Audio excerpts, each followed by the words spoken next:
Ya. Jadi saya itu tugas saya ketika masih ibtidak itu sama sanawi. Ya. Setiap bakdo subuhan itu nganter jajan itu kue itu ke Pasar Kliwon. Ya. Dan itu jalan kaki, Pak. Ya. Lah, itulah beratnya ketika yang namanya hanya seorang janda, hanya seorang bakul.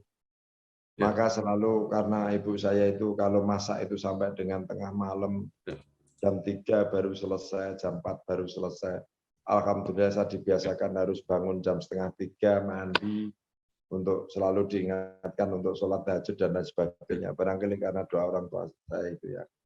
Sehingga saya betul-betul punya prinsip, suatu saat kalau aku menjadi orang yang bisa ngambil kebijakan di kampung halaman ini, saya ingin bangun pasar ini pasar yang terbaik. Saya tidak ingin memberatkan karena ibu saya dulu mau beli kios saja tidak bisa.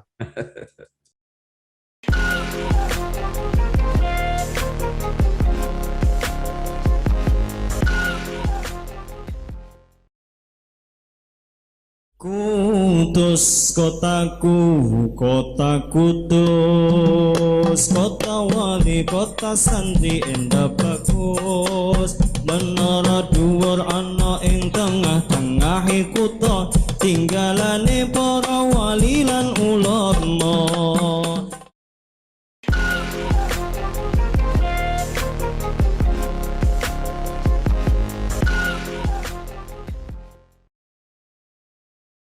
Assalamualaikum warahmatullahi wabarakatuh. Waalaikumsalam warahmatullahi wabarakatuh, Aman. Ya, bersama saya Bambang Sadono di kanal Inspirasi Jawa Tengah dan Inspirasi untuk Bangsa. Mudah-mudahan kanal ini selalu bisa memberi inspirasi, motivasi, dan edukasi. Kami sedang mempersiapkan beberapa serial wawancara tentang Bapak Mustafa. Judulnya adalah Mustafa Memotret Indonesia dari Kudus. Dan judul khasnya adalah Gus Jigang. Mudah-mudahan ini benar, akhlak bagus, rajin mengaji, dan pandai berdagang. Ini semboyannya orang Kudus, Gus Jigang. Apa kabar Pak Mustafa? Alhamdulillah baik, sehat Bang.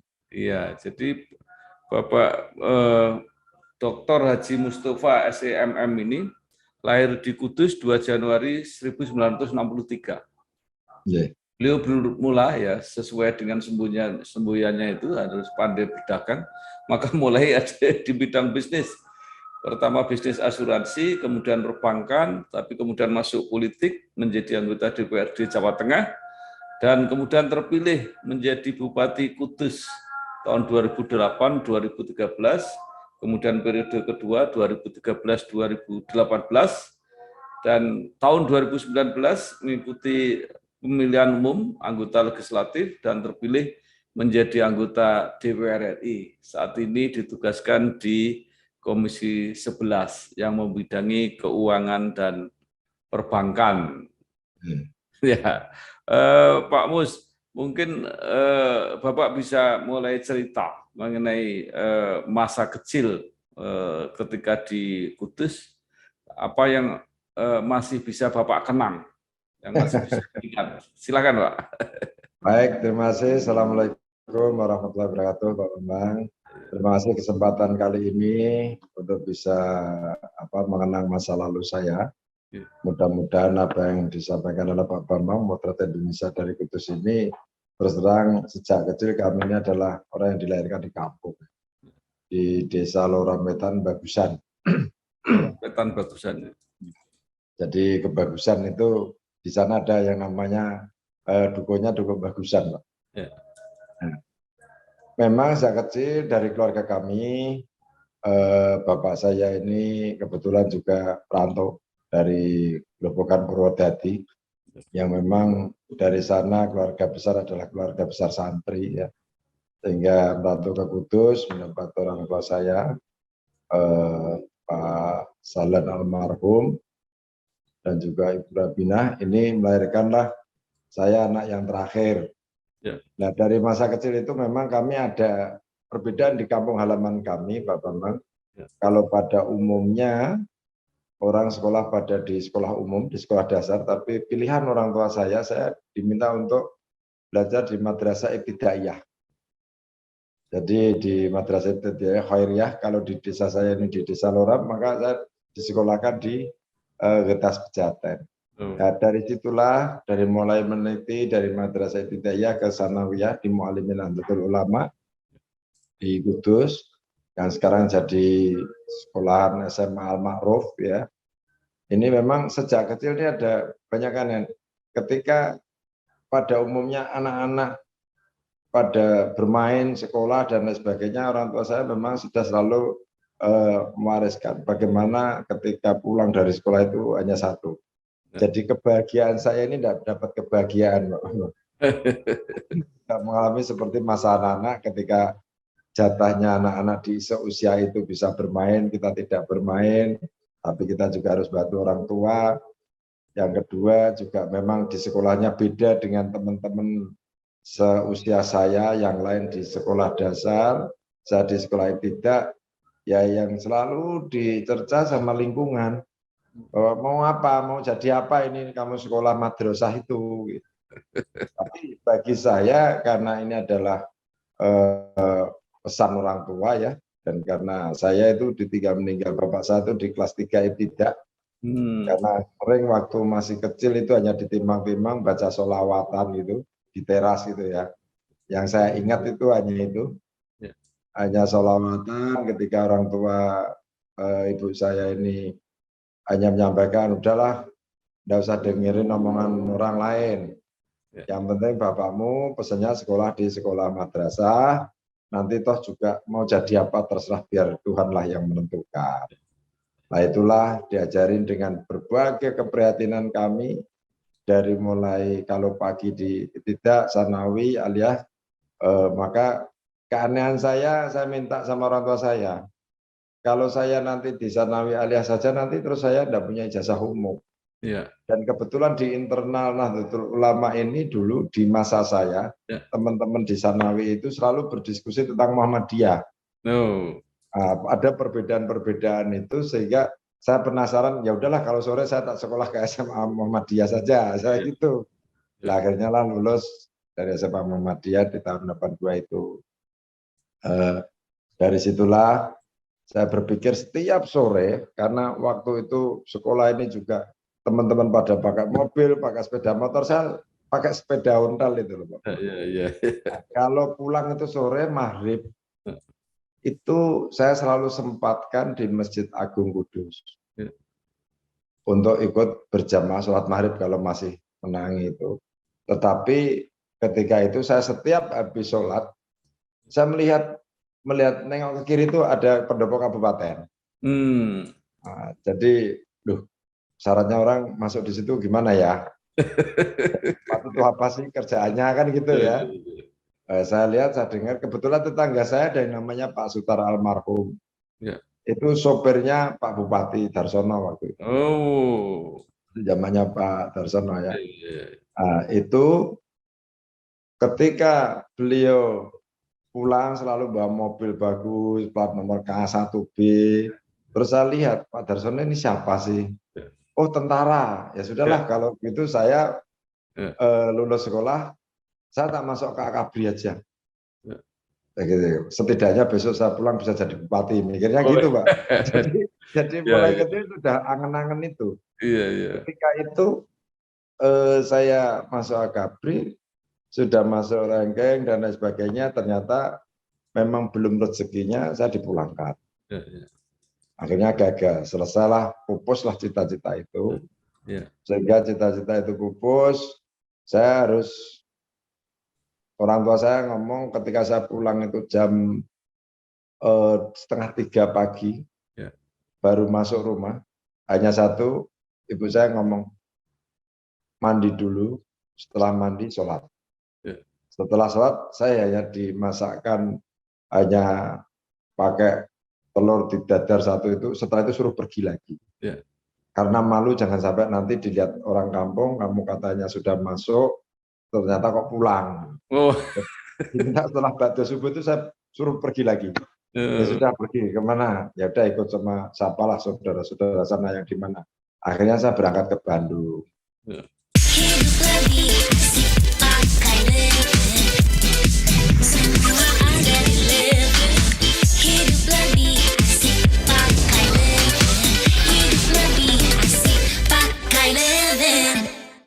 berangkat ke Bandung lah. Dari situ saya memulai karena apa? Saya melihat bahwa ada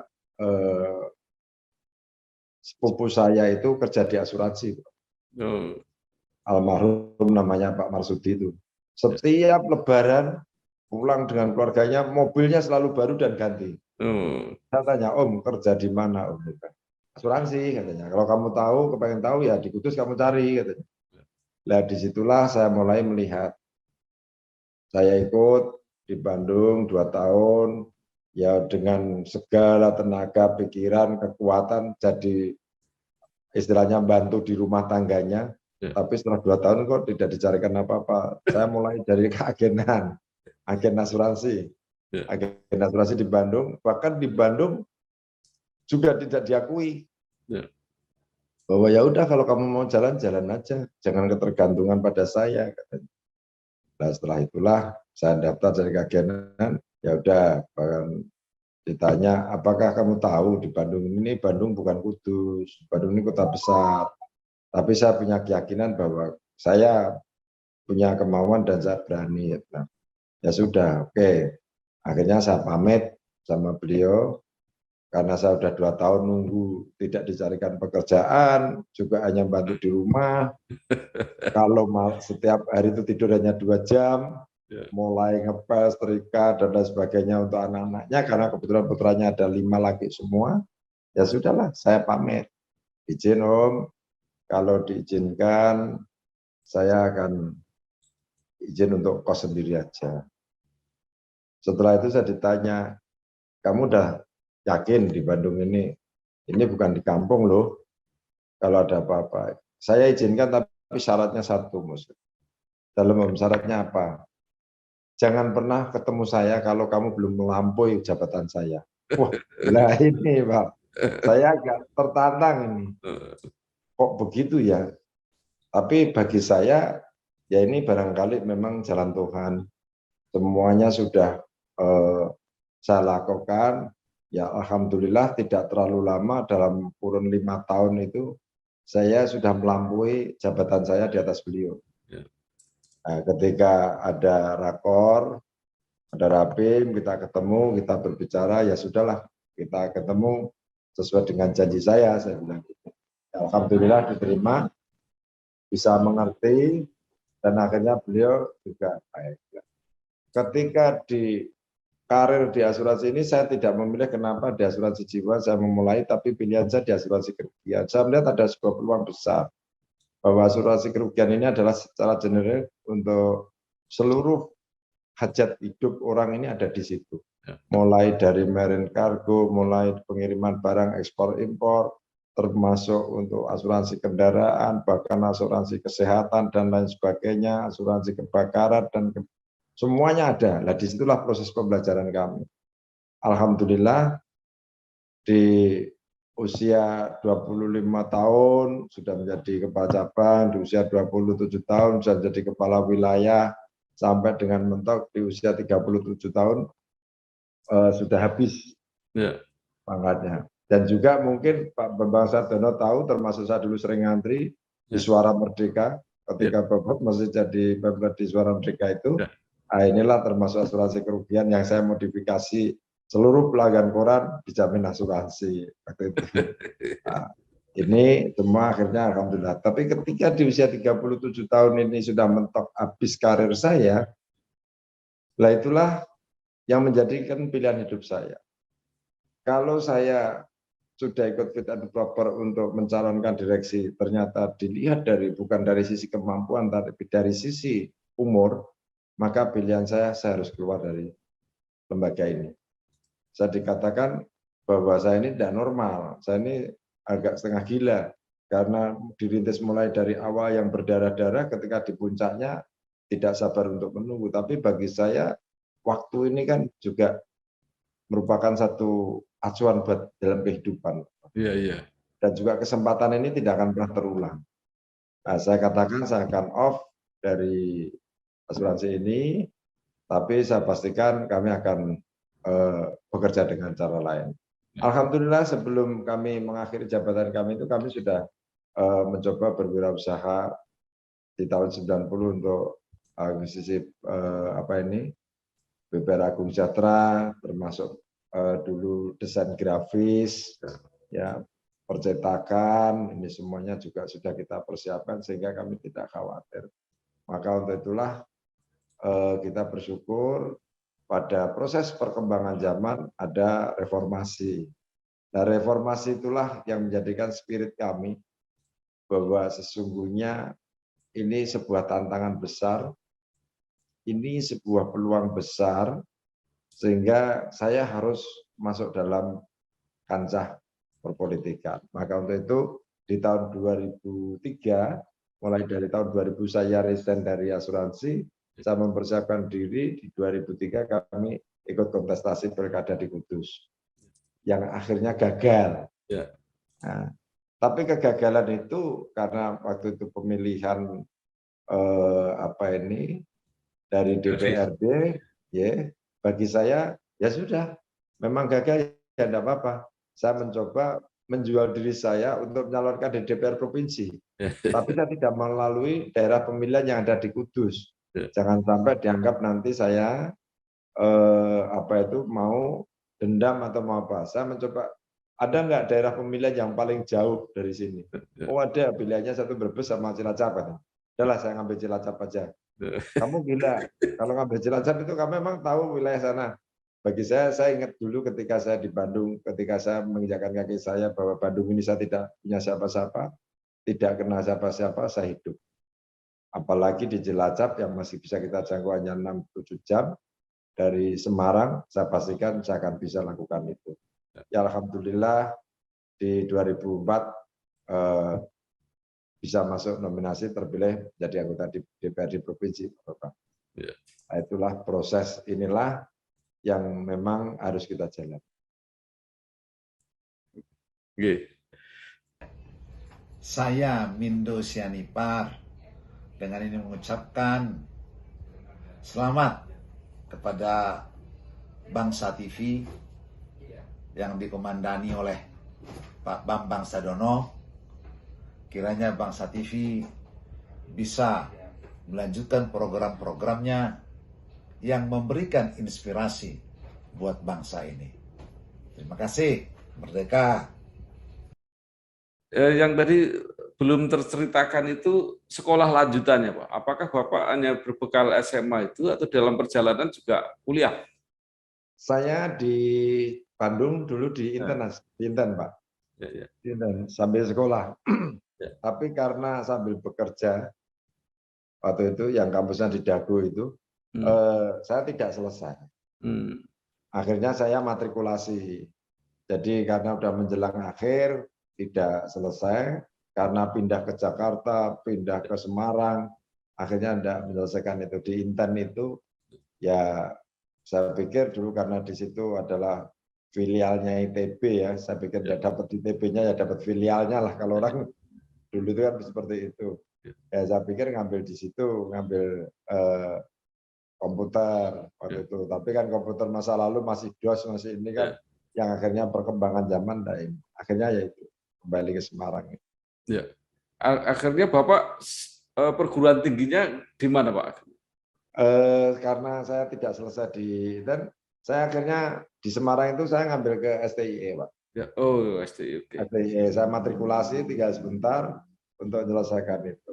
Setelah itu saya ke Unisbank, karena sesuai dengan bidang, Unisbank selesai baru ke Undip. Ya. Cuma rebahan tapi bisa bikin perubahan. Waktunya mulai bisa apa aja dari satu aplikasi. Mulai adaptasi cara bayar baru. Bisa kan pakai Kris, jadi mudah. Mulai eksplorasi cara tarik tunai baru. Ya bisa lah. Dengan mobile tunai, gak perlu ribet. Mulai melihat potensi bisnis baru. Bisa dong, transfer luar negeri cukup dari sini. Yuk buka tabungan BNI, cukup selfie. Dan aktifkan BNI Mobile Banking. Mulai bisa apa aja sekarang. Baik, Pak. Sekarang saya mundur sedikit karena Pak Mus tadi nyebut saya ingin mengejar. Bapak karyawan PJKA, tapi Ibu di Pasar Kliwon. Nah, itu mungkin bisa diceritakan kegiatan Ibu yang di Pasar Kliwon itu jualan apa itu? Jadi menarik nih, Pak. Iya. Jadi saya katakanlah ibu saya itu hanya bakul gandos. Oh. Gandos itu bukan gandos yang dibungkus, itu bukan, Pak. Gandos yang besar kayak benang itu. Iya. Jadi saya itu tugas saya ketika masih ibtidak itu sama sanawi. Ya. Setiap bakdo subuhan itu nganter jajan itu, kue itu ke Pasar Kliwon. Ya. Dan itu jalan kaki, Pak. Ya. Lah, itulah beratnya ketika yang namanya hanya seorang janda, hanya seorang bakul, Ya. maka selalu karena ibu saya itu kalau masak itu sampai dengan tengah malam, Ya. jam 3 baru selesai, jam 4 baru selesai. Alhamdulillah saya dibiasakan harus bangun jam 2:30, mandi, untuk selalu diingatkan untuk sholat tahajud dan lain sebagainya. Barangkali karena doa orang tua saya itu ya. Ya. Sehingga saya betul-betul punya prinsip, suatu saat kalau aku menjadi orang yang bisa ngambil kebijakan di kampung halaman ini, saya ingin bangun pasar ini pasar yang terbaik. Saya tidak ingin memberatkan karena ibu saya dulu mau beli kios saja tidak bisa.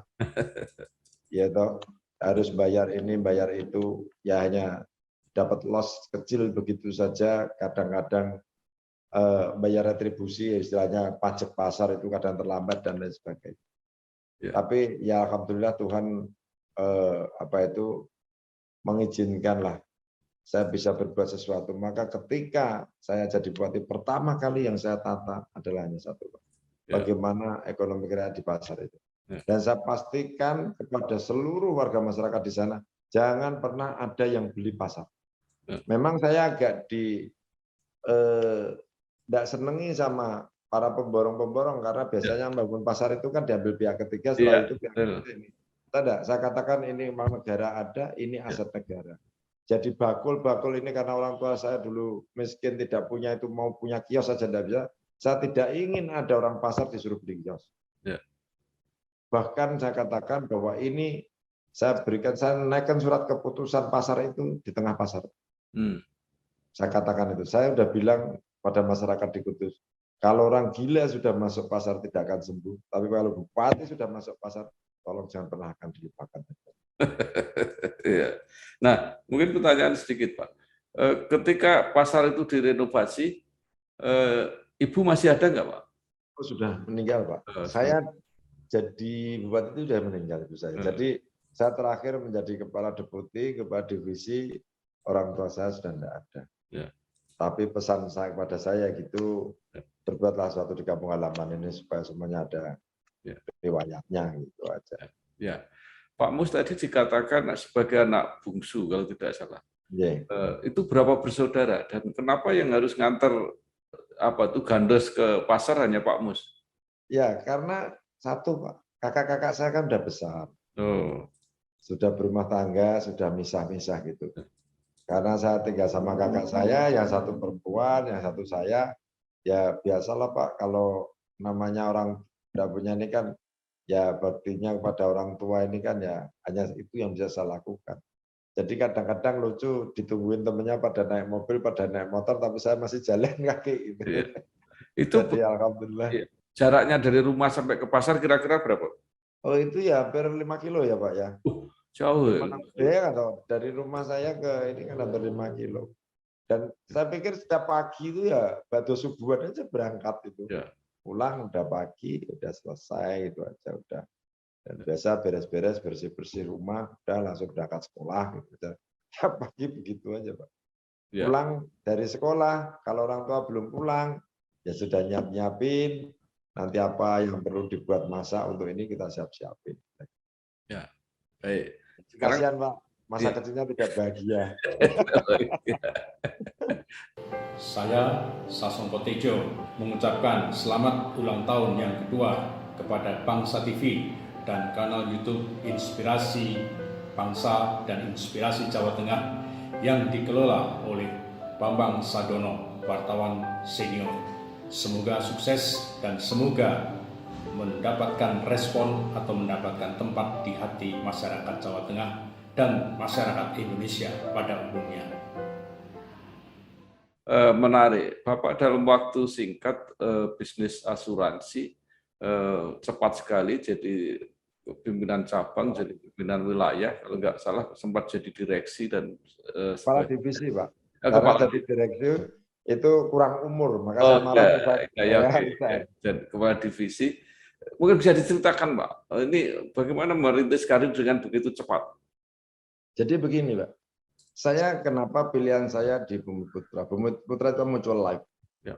Artinya pemegang sahamnya adalah pemegang polis. Tidak ada yang memiliki. Bumi Putra yang didirikan seorang 3 guru itu bahwa mulai dari zaman Hindia Belanda dan lain sebagainya, hingga itu adalah saya milih kenapa itu yang tidak ada pemilik. Hanya ada yang namanya Badan Perwakilan Anggota di daerah pemilihan masing-masing di setiap provinsi. Direksi itu adalah ditunjuk hasil daripada Badan Perwakilan Anggota, BPA-nya itu. Nah, disitulah saya melihat ada kesempatan bahwa kompetisi secara real itu ada, orang bekerja itu yang penting adalah prestasi, real hasilnya. Dan saya selalu tanya kepada direksi saya waktu itu, kalau capaian kinerja saya itu sudah mencapai, ini saya mau dijadikan apa? Ya. Saya selalu komitmen itu. Kalau tidak tercapai, saya mau diapakan? Ya kamu mundur, siap. Saya bikin pernyataan, Pak. Maka saya tagih terus. Begitu 2-3 tahun sudah tercapai, ya sudah. Saya tanya, saya menghadap direksi. Pak, kewajiban kami sudah tuntas, sudah selesai. Sesuai dengan apa yang saya pernah matur Bapak, saya mohon untuk ada pertimbangan lain. Jangan terlalu lama saya ditempatkan di sini. Saya tidak minta jabatan, tidak minta, tapi tolong hargai kinerja saya. Ya alhamdulillah selama bekerja itu selalu juara nasional terus, Pak. Ya. Nah ini menarik, istilah juara nasional ini kan detailnya seperti apa, rinciannya. Jadi gini, kalau kita mengelola sebuah kantor yang namanya di General Insurance, di asuransi itu pertama adalah membangun organisasi. Yang kedua adalah membangun jaringan. Ketiga adalah capaian kinerja target produksinya. Yang keempat adalah surplus daripada hasil usahanya. Nah, empatnya ini kami penuhi. Contoh untuk membangun organisasi, bagaimana struktur organisasi yang dibentukkan. Katakanlah di Jateng, bagaimana saya bisa buka cabang Solo, bagaimana saya bisa buka cabang Purwokerto, bagaimana saya bisa buka cabang Jogja, misalkan. Lah, ini kan Tegal, misalkan. Lah, ini kan semua kan terbukti dengan hasil bukti itu, maka saya selalu katakan dari sisi struktur organisasi sudah terpenuhi, capaian kinerjanya kayak apa? Target secara produksi tercapai. Surplus keuangan, labanya bagus. Nah, ini yang selalu saya kejar. Jaringan ketika Jawa Tengah DIY sudah habis, saya minta, saya punya program yang namanya program pajak penerangan jalan umum itu yang namanya jaminan risiko kebakaran bagi rumah yang berlangganan di bawah 500 watt. Artinya untuk 250 itu tidak ada, untuk R1, R2 itu tidak dijamin, industri tidak dijamin, tapi juga yang untuk sosial dijamin. Nah, saya melihat di situ ada struk pembayaran listrik. Pembayaran listrik ini kan ada beban tetap, ada biaya pajak penerangan jalan, baru tarif TDL-nya, tarif dasar listriknya. Dan saya melihat ketika saya baca itu, saya komunikasikan saya kepada Kementerian Pertambangan dan Energi. Saya tanya, kok usil banget deh kamu nanya-nanya ini. Dapat masyarakat ditarik bayar untuk pajak penerangan jalan ini dapat apa? Sedangkan ini adalah cukup besar. Nah terus urusan apa? Ya kan kasihan. Mereka di jalan depan rumah juga belum tentu dapat penerangan jalan.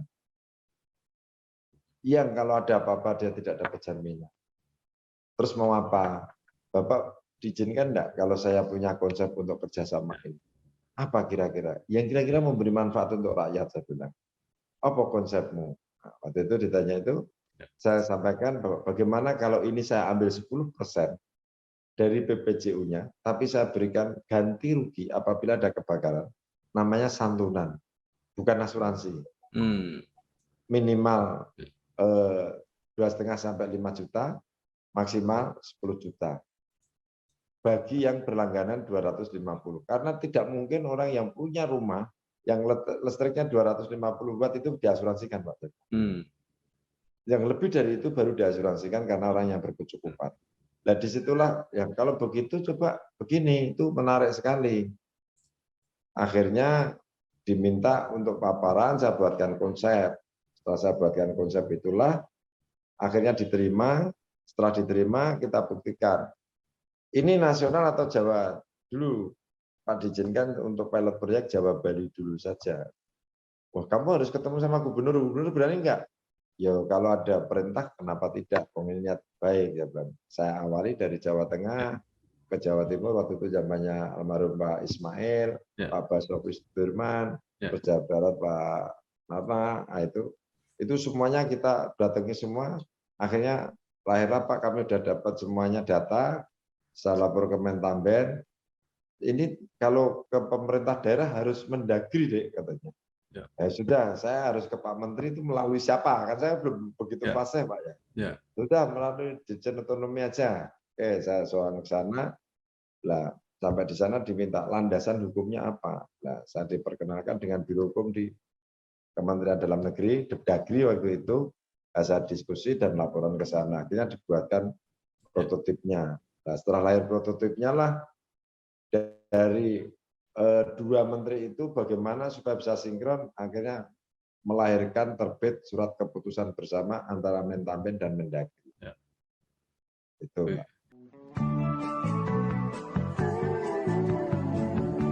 Soal KPR dan punya rumah, dari dulu cuma ada satu nama, satu bank yang megang banget. Sekarang, A sampai Z-nya serba digital buat kita. Cukup satu website untuk mulai cari hunian yang oke.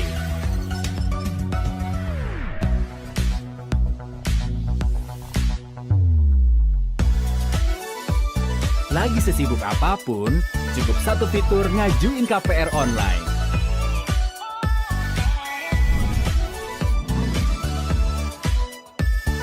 Sampai satu aplikasi biar gampang bayar biaya rutin. Kini, semua ada di jarimu. Satu nama dengan pengalaman 45 tahun memimpin segmen KPR. KPR, pasti BTN. Itu luar biasa. Jadi itu berarti Pak Mus itu menciptakan produk ya, bukan dari institusi sudah ada produk, Pak Mus menjual gitu. Menjual, bukan. Saya menciptakan sendiri, Pak. Dan itu yang menjadi, saya langsung boom untuk terlalu cepat naiknya itu, karena begitu selesai kan nasional Pak itu. Jadi seluruh Indonesia nggak ada yang ngalahkan. Bayangkan pajak penerangan jalan setiap kabupaten itu berapa kita dapat 10% di seluruh Indonesia. Dan setiap bulan semua transfer ke rekening asuransi semua. Saya hanya 3 kalau ada apa 3 koordinasi menghadap. Yang menariknya satu, saya masih punya catatan dulu saya MOU dengan bupati. Sekarang saya jadi bupati gitu loh. Ya luar biasa. Satu-satu bupati wali kota kan MOU dulu semua dulu. Nah, Pak Mus dalam pengalaman itu ada nggak kejadian-kejadian yang harus mendapat santunan? Banyak sekali Pak. Jadi setiap kabupaten kami buat tim, maka kantor perwakilan kami buatkan juklaknya. Kalau terjadi kebakaran, segera diserahkan santunannya. Dan itu karena sudah dibuktikan kepala daerah, bupati kepala daerah itu betul-betul respect. Ketika memberikan santunan, saya menyampaikan kalau diizinkan, kalau Pak Bupati ada waktu, Pak Bupati yang uangnya saya serahkan Pak Bupati yang memberikan. Jadi atas nama pemerintah daerah. Itu. Baik, jadi ini program menarik sekali. Tadi sudah terbuktikan kalau cuma cerita juara, kemudian pemasarannya bagus, gitu kalau nggak ada ceritanya kan jadi susah. Nah, kalau tidak salah, Bumi Putra itu kemudian membentuk Bumi Putra Muda. Kalau nggak salah Pak Mus di situ, itu gimana ceritanya? Jadi kan ada pilihan Pak. Ketika kami di Bumi Putra, ketika kita punya prestasi baik, saya itu kan selalu melihat. Kalau Bumi Putra ini udah rapat, orangnya udah tua-tua semua. Nah, di Bumi Putra Muda ini masih ada peluang. Kalau saya antri di Bumi Putra, pastikan waktu saya habis. Maka saya minta untuk di anak perusahaannya, yaitu namanya Bumi Putra Muda 1967. Nah, disitulah saya starting point-nya bahwa di asuransi kerugian jauh lebih kompleks daripada asuransi jiwa. Ya. Nah, dengan kompleksnya itu, maka ada sertifikasi mungkin dari mulai A3IK, Ya. Ajun ahli asuransi kerugian untuk tingkat pertama, tingkat kedua, ketiga, dan sebagainya. Nah, inilah saya melihat di situ kita banyak berkenalan dengan kalangan industri, baik industri keuangan, industri real untuk konstruksi dan lain sebagainya. Bahkan mungkin Pak Bambang Sardono kalau ingat dulu pernah di jembatan Salam itu arah Jogja, Ya. kan Ya. putus itu Pak. Ya betul. Ya. Nah, itu karena waktu itu pertama saya katakan bahwa di asuransi kerugian ini ada namanya kontraktor all risk. Setiap pembangunan harus diasuransikan. Nah, saya bilang ketika waktu itu hanya berdiskusi dan berdebat tentang konstruksi itu saya tidak mau. Karena tumpukan cornya terlalu tipis dan untuk betonnya itu sangat memungkinkan akan terjadi sesuatu nanti kalau kebakaran akan melengkung. Nah ini saya ditawari asuransi kenapa tidak mau? Ya karena konstruksinya tidak sesuai dengan spek, saya bilang. Ya. Nah dulu tidak mungkin ini tonasenya berapapun kuat Mas. Tapi ingat ya bahwa suatu saat namanya force majeure, ada mobil muat bensin dan nanti terguling dan terbakar di tengah itu, mengelupas pasti akan jebol. Benar Pak, tidak ada 3 bulan kejadian betul. Nah, saya bukan orang teknik, tapi di dalam pembelajaran proses asuransi ini kita semua udah bagaimana konstruksi kelas 1, bagaimana konstruksi kelas 2, bagaimana konstruksi kelas 3 ini. Semua. Jadi itu belum diasuransikan Pak pada waktu itu? Belum diasuransikan waktu itu. Oh iya. Agak lamban. Jadi yang program-program tadi yang sudah diceritakan Pak Mus tadi, itu di Bumi Putra atau di Bumi Putra Muda? Bumi Putra Muda Pak, karena asuransi kerugian. Kalau untuk live-nya kan tidak asuransi jiwa. Iya.